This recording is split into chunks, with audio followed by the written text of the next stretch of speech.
తర్వాత కూడా మీరు యాదవ సంఘము అదేవిధంగా సామాజిక ఉద్యమాల్లో నల్గొండ జిల్లాలో ఉన్నటువంటి పరిస్థితులలో యాదవ సామాజిక వర్గానికి రాజకీయ ప్రాధాన్యత ఏ విధంగా ఉంది మీ? అది ఇప్పుడు ప్రస్తుతం అయితే చాలా అన్యాయం అండి, చాలా అన్యాయం జరుగుతుంది. మెయిన్ గా ఈ యాదవులకి జరిగినటువంటి అన్యాయం ఏ కులానికి జరగలేదు మన నల్గొండ జిల్లాలో కానీ ఈ గవర్నమెంట్ లో. ఏంది కారణము? ఇప్పుడు టిఆర్ఎస్ గవర్నమెంట్ లో ఇచ్చారు ఎమ్మెల్యేలు 6 గెలిచారు. సరే అది గవర్నమెంట్ మీద వ్యతిరేకత ఉంది, అన్ని కులాలు ఓడిపోయారు, ఈ యాదవులు కూడా ఓడిపోయారు, అది సహజం కదా.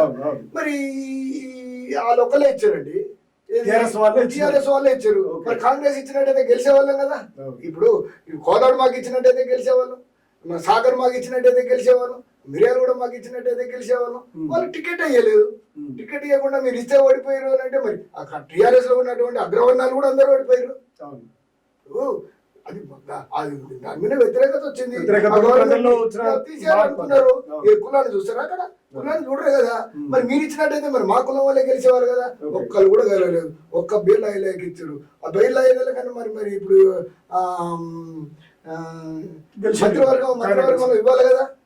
ఆయనకు ఒక విప్పించి పక్కన పెట్టారు, మరి ఆయన మంత్రివర్గంలో స్థానం ఇవ్వాలా? ఎంత అన్యాయం జరుగుతున్నదంటే ఈ కాంగ్రెస్ గవర్నమెంట్ లో యాదవులు జరిగిన అన్యాయం ఎవరు ఏ కులం? అది లార్జెస్ట్ బీసీలలో ఎక్కువ జనాభా ఉన్న కులం మానండి యాదవులు. ప్రభావితం కూడా చేయగలం.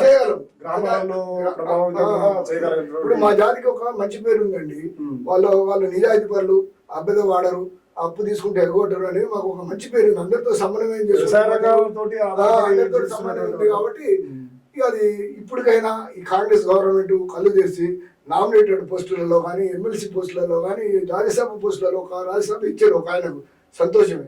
కదిమ పోస్టులను మా జనాభా దగ్గర ప్రాతిపదిక ప్రకారం నామినేషన్ పోస్టులు ఇవ్వాలని నేను రేవంత్ రెడ్డి గారిని, మన రాహుల్ గాంధీ కానీ, మహేష్ కుమార్ గారు కానీ మనస్ఫూర్తిగా కోరుకుంటున్నాను.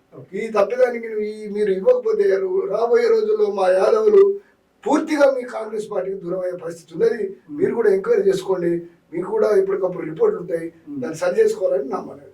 కాంగ్రెస్ అంత ప్రాధాన్యత ఇవ్వట్లేదు. ఎంత జనాభా ఉండాలి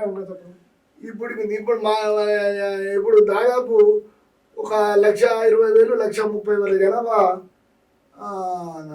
పెరిగింది. 1,30,000 జనాభా పెరిగింది.